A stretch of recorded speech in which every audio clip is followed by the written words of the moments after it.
ನಮಸ್ಕಾರ. ದೊಡ್ಡ ಮಂದಿ ಏನಾದರೂ ಮಾಡಿ ಸಾಧನೆ ಅಂತೂ ಮಾಡಲೇಬೇಕಿಲ್ಲ ಅಂದರೆ ಭಾಳ ಕಷ್ಟ ಆಗುತ್ತೆ.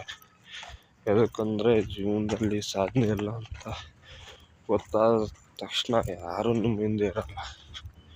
ನೀವೇನು ಕಷ್ಟಪಡ್ತೀರಾ, ನೀವೇನು ಸಾಧನೆ ನೋಡಿರ್ತೀರ ಅದನ್ನೇ ಸಾಧನೆ ಮಾಡಬೇಕು.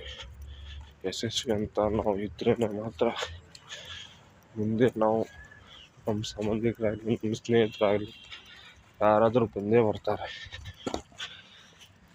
ಏನು ಒಂದು ಸಣ್ಣದಾಗಿ ಸ್ಟಾರ್ಟ್ ಮಾಡಿ, ಯಾವುದು ದೊಡ್ಡದಾಗಿ ಮಾಡಂತ ಯಾರು ನೀವು ಬಂದು ಹೇಳೋದಿಲ್ಲ. ಯಾರು ದೊಡ್ಡ ಈಗಿನ ಕಾಲಕ್ಕೆ ದೊಡ್ಡ ವ್ಯಕ್ತಿ ಆದವರೆಲ್ಲ ಅವ್ರ ಹಿಂದೆ ಎಲ್ಲ ಸಣ್ಣದಾಗಿ ಸ್ಟಾರ್ಟ್ ಮಾಡಿದರು. ಈಗ ನಿಮ್ಮ ಕಣ್ಣಿಗೆ ದೊಡ್ಡದಾಗಿ ಕಾಣ್ತಾ ಇದೆ.